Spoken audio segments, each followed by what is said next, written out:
Guys আমরা তো অনেক রকম আলু পটল রান্না করে খেয়ে থাকি একসঙ্গে বিভিন্ন রেসিপি করে। আমি একদম হালকা মশলায় জিরে লঙ্কা আর আদা বাটা দিয়ে এভাবে রান্না করেছি নিরামিষভাবে। প্লিজ একবার এভাবে বানিয়ে খাওয়ার অনুরোধ রইল, ঠিক আছে? হ্যালো বন্ধুরা, নমস্কার, শুভ দুপুরবেলা সবাইকে। তোমরা সবাই কেমন আছো? আশা করছি ভালো। এই যে আজকে দুপুরে আমি রান্না করব, দেখো বন্ধুরা, আমি গোটা গোটা পটল জলের ভিতর দিয়ে ভালো করে ধুয়ে নিচ্ছি। আমি আর কেটে ধুয়ে নেব না, আমি কাটার আগে পটলগুলো সুন্দরভাবে ধুয়ে নিচ্ছি। আমি আজকে আলু পটল দিয়ে রসা বানাবো, তার জন্য পুরো ভিডিওটি দেখো। অবশ্যই নিরামিষভাবে বানাবো, তোমরা পুরো ভিডিওটি দেখো, আশা করছি তোমাদের ভালো লাগবে। ভালো লাগলে লাইক করো বন্ধুরা, আর সাবস্ক্রাইব করে দিও নতুন বন্ধুরা। তাহলে দেখতে থাকো। আমি পটলগুলো দুই সাইড থেকে প্রথমে ফেলে নিয়েছি। এবার খোসাটা একটু একটু খোসা থাকবে আর একটু একটু ছিলে নেব।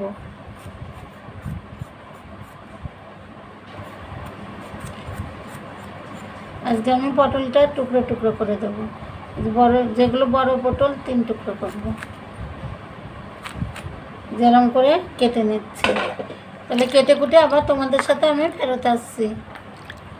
আমি আলু পটল ধুয়ে কেটে নিয়েছি। এবার রান্না করব। কড়া বসিয়ে দিয়ে গরম হয়ে গেছে তেল।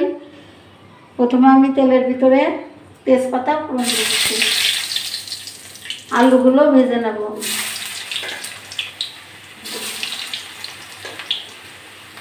আলুর ভিতর দিচ্ছি সামান্য একটু লবণ আর একটুখানি হলুদ।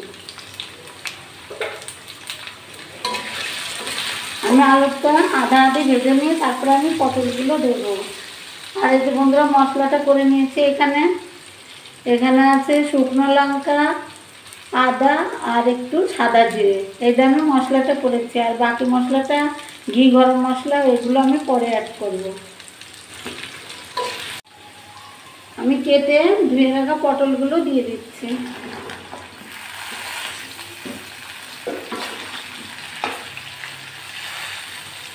পটলের ভিতর একটুখানি লবণ দিচ্ছি, একটু হলুদ।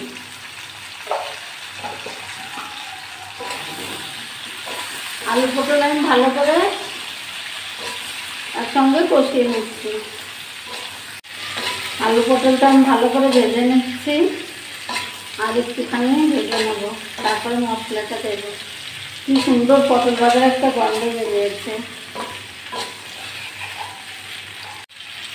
আলু পটল সুন্দরভাবে ভেজে নিয়েছি। এবার আমি বেটে রাখা মশলাটা দিয়ে দিচ্ছি।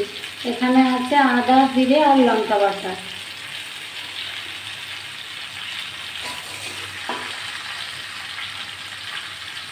মশলাটা দিয়ে আমি ভালো করে আলু পটলটা কষিয়ে নেব।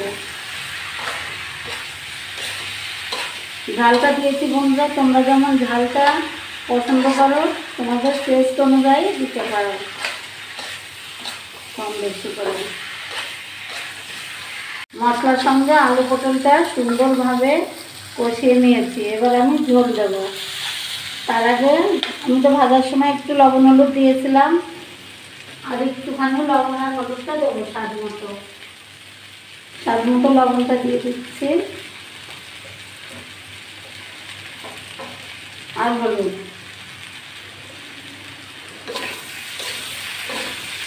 যেহেতু আমি নিরামিষ আলু পটলের রসা বানাচ্ছি, আমি একটু 1 চামচ মতো চিনি দিয়ে দেবো। খেতে টেস্টি হবে, আর ঝাল আর নুনটাও ব্যালেন্স হবে। 1 চামচের একটু বেশি চিনি দিয়ে দিলাম।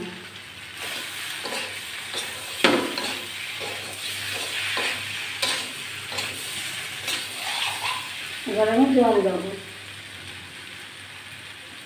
জল দিয়ে দিচ্ছি।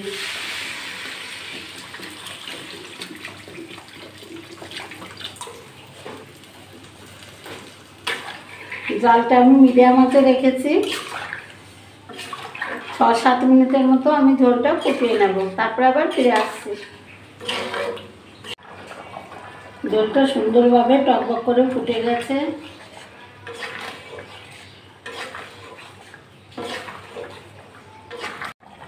পটল আলুর রসা প্রায় হয়ে গেছে বন্ধুরা। এখন আমি একটু এলাচ গুঁড়ি দেবো,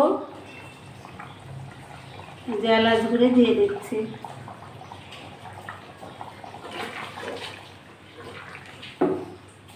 সেই সঙ্গে দিয়ে দেবো 1 চামচ মতো ঘি। এই যে ঘি দিয়ে দিচ্ছি।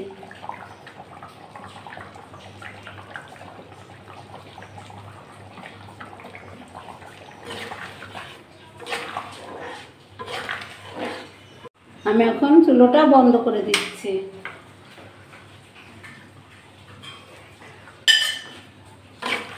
যেটুকুন ঝোল দেখছো বন্ধুরা, ঠান্ডা হলে আরও একটু শুকিয়ে যাবে। যেহেতু আমি পটল আলুর রসা রান্না করেছি, একটু রস রস থাকবে। একটা প্লেটে তুলে নিচ্ছি।